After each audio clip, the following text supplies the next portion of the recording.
Shalom saudaraku yang diberkati oleh Tuhan Yesus Kristus. Marilah kita sejenak merenungkan firman Tuhan dengan tema bertahan sampai akhir. Markus pasal 13 ayat 3 sampai ayat yang ke-8. Ketika Yesus duduk di atas bukit berhadapan dengan Bait Allah, Petrus, Yakobus, Yohanes, dan Andreas bertanya sendirian kepadanya, "Katakanlah kepada kami, bila manakah itu akan terjadi dan apakah tandanya kalau semuanya itu akan sampai kepada kesudahannya?" Maka mulailah Yesus berkata kepada mereka, "Waspadalah supaya jangan ada orang yang menyesatkan kamu. Akan datang banyak orang dengan memakai namaku dan berkata, 'Akulah Dia,' dan mereka akan menyesatkan banyak orang. Dan apabila kamu mendengar deru perang atau kabar-kabar tentang perang, janganlah kamu gelisah. Semuanya itu harus terjadi, tetapi itu belum kesudahannya. Sebab bangsa akan bangkit melawan bangsa, dan kerajaan melawan kerajaan. Akan terjadi gempa bumi di berbagai tempat, dan akan ada kelaparan. Semua itu barulah permulaan penderitaan menjelang zaman baru." Saudaraku yang berbahagia, tujuan menentukan sebuah proses.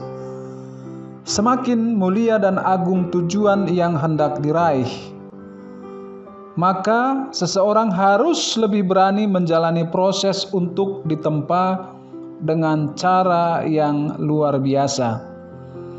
Cita-cita dan cinta adalah sesuatu yang sangat mulia dan patut diperjuangkan dengan segenap akal budi. Semakin tinggi cita-cita seseorang, semakin besar juga perjuangan yang harus ditempuh. Surga adalah tujuan hidup setiap orang percaya. Untuk mendapatkan surga, harus mengalami berbagai ujian iman. Hanya pribadi yang teruji imannya lah yang layak masuk dalam kerajaan surga. Iman yang matang harus mengalami proses pengujian dan pemurnian sampai akhir. Saudaraku, ujian hidup pada akhir zaman akan semakin berat dan sulit.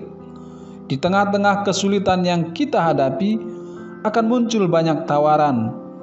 Misalnya menawarkan pertolongan atas penderitaan, tawaran terhadap perbuatan-perbuatan yang berlawanan dengan firman Tuhan. Pada akhir zaman akan terjadi perang, gempa bumi, kelaparan, perselisihan antar agama akan terjadi, sehingga orang-orang yang berbeda aliran kepercayaan akan saling memfitnah, membenci, dan menyalahkan. Dalam keluarga pun terjadi konflik antara anggota keluarga. Maka janganlah heran apabila sebagai pengikut Kristus akan dibenci oleh orang-orang yang tidak mengenal Kristus. Saudaraku, tidak ada seorang pun yang mau dibenci dan dikucilkan. Namun, jika seorang pengikut Kristus mengalami hal yang demikian, maka firman Tuhan berkata, "Berbahagialah oleh karena penderitaan yang dialami karena percaya kepada Yesus."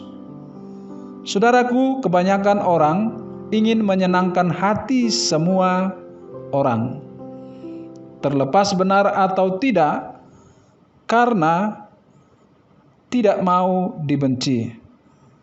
Nah, apapun yang terjadi, dihambat, dimusuhi, dikucilkan, dikhianati, sebagai orang Kristiani, kita harus menjalankan tugas dan tanggung jawab untuk memberitakan Injil Kerajaan Sorga. Kita tidak perlu khawatir karena Tuhan yang akan menuntun untuk kita menyampaikan kabar kesukaan yang daripadanya. Walaupun kita mengalami hal yang tidak mengenakkan, namun marilah kita setia dalam iman sampai akhir.